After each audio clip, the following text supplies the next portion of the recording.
The Holy Gospel according to St. Luke, the 14th chapter. Glory to you, O Lord. Jesus observes guests jockeying for position at the table. He uses the opportunity to teach his hearers to choose humility rather than self-exaltation. Jesus also makes an appeal for hosts to imitate God's gracious hospitality to those in need. A reading from Luke. On one occasion, when Jesus was going to the house of a leader of the Parish to eat a meal on the Sabbath, they were watching him closely. When he noticed how the guests chose the places of honor, he told them a parable. When you are invited by someone to a wedding banquet, do not sit down at the place of honor in case someone more distinguished than you has been invited by your host. And the host who invited both of you may come and say to you, give this person your place. And then in disgrace, you would start to take the lowest place. But when you are invited, go and sit down at the lowest place, so that when your host comes, he may say to you, friend, move up higher. Then you will be honored in the presence of all who sit at the table with you. For all who exalt themselves will be humbled, and those who humble themselves will be exalted. Jesus said also to the one who had invited him, when you give a luncheon or a dinner, do not invite your friends or your brother or your relatives or rich neighbor, in case they may invite you in return, and you would be repaid. But when you give a banquet, invite the poor, the crippled, the lame, and the blind, and you will be blessed because they cannot repay you. For you will be repaid at the resurrection of the righteous. The Gospel of the Lord. Praise to you, O Christ. Friends, you all may be seated. I'm coming, author. I got my outline today.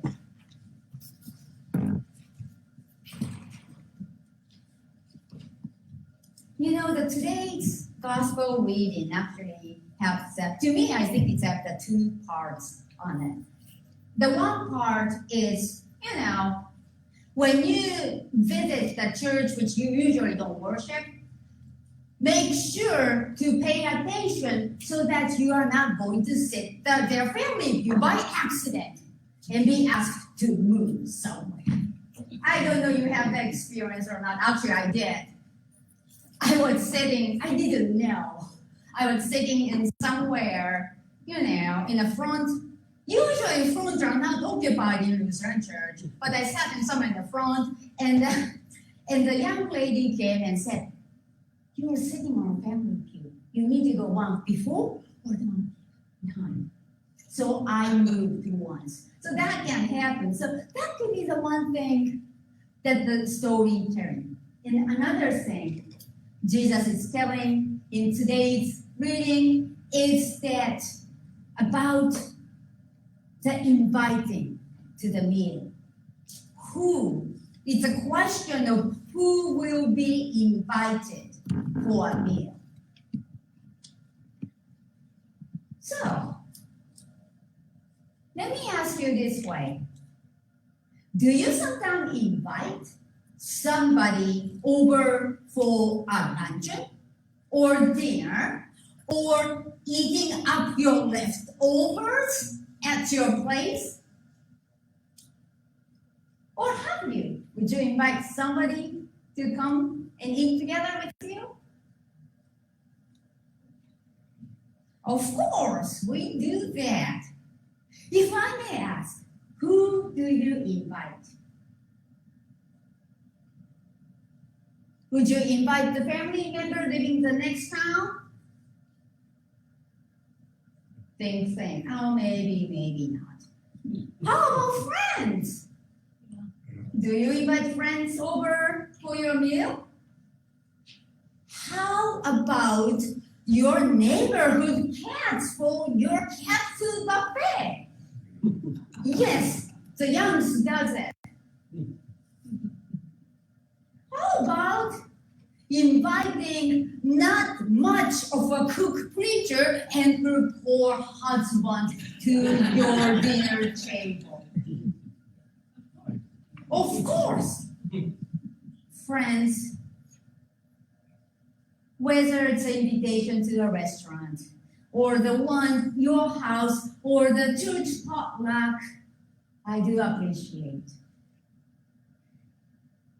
Certainly, going out to eat at your place means that I do not need to cook that day. And I say, thank you, God. But the better part is that to have an opportunity to sit down and to hear your stories. You know, some of the things that excite you, like trying a new recipe, or the opening day of the college football, which author invited yesterday to watch the game with him, which I didn't go. But he may invite me today, or I invite myself. My husband said there's a game going today and tomorrow, so I can still catch up. Or maybe something excites you about talking about the science. If you invite my husband, that you get. Oh, maybe music too. Terry goes like, those are good things? Yep. Yes, those are two big things he can tell you about. And also, I can hear your stories about the things frustrate you these days, like everything going so expensive.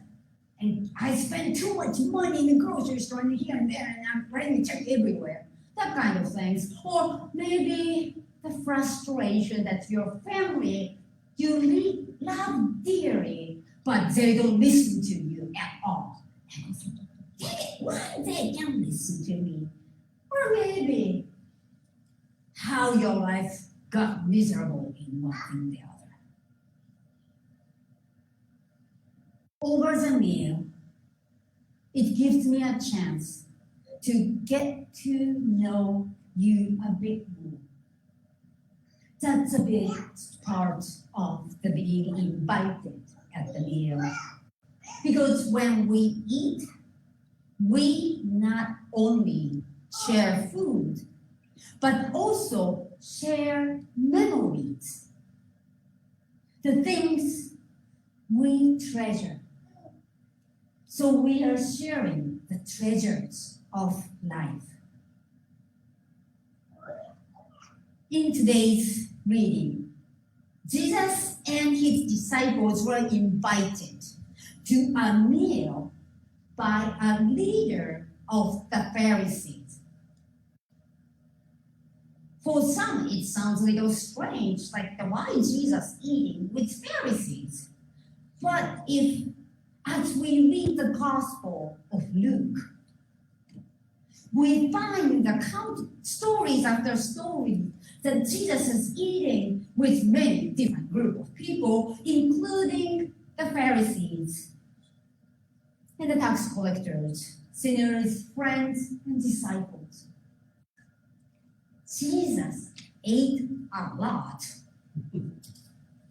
Eating together, I believe, in my view, was a part of the ministry of Jesus. He ate with people from different walks of life, and over the meal, he taught God's unconditional love for all. So in today's reading, he challenges and encourages the host, a leader of the Parish, to invite different groups of people than he normally invites to his dinner, like the struggling working family, person using wheelchair, or person with a cane, or those who are legally blind, and of course, their caregivers. Maybe because they would appreciate a free meal, like I always do. One less meal to worry about. It's quite a relief if your life is pushing to the edge every day. And maybe also this would be an opportunity for them to get out from their house and spend time with other people, and maybe a chance to rant and be heard. In my internship site in Shreveport, Louisiana, there was a ministry called BAFTA, B-A-F-T-A. This is an abbreviation of Be a Friend to All. BAFTA is the name of this ministry. So this ministry was about monthly luncheon for people who are living with mental illness in town. What I learned was that people who live with mental illness, there are some good days and some totally not good days. Their day and night can mix up sometimes, and it's easy to be isolated and not see anybody at all. So at church, just once a month, they host this luncheon, give opportunity for them to get out from their house and eat with friends and play bingo and get the prizes and laugh together. This BAFTA was a place of rest and renewal, nurture and belonging.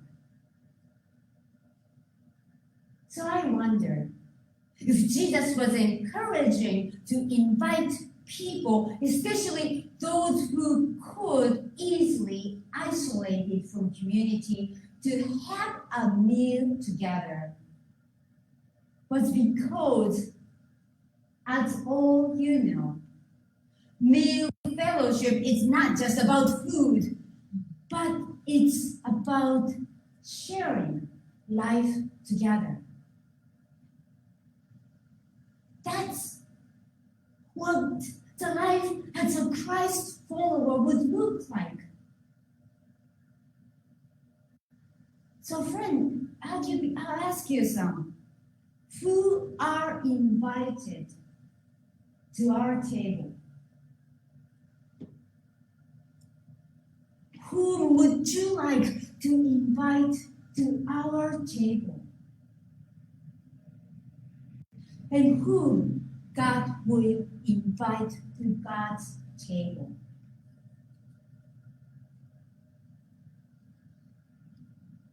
God's invitation is always wider than we can think of.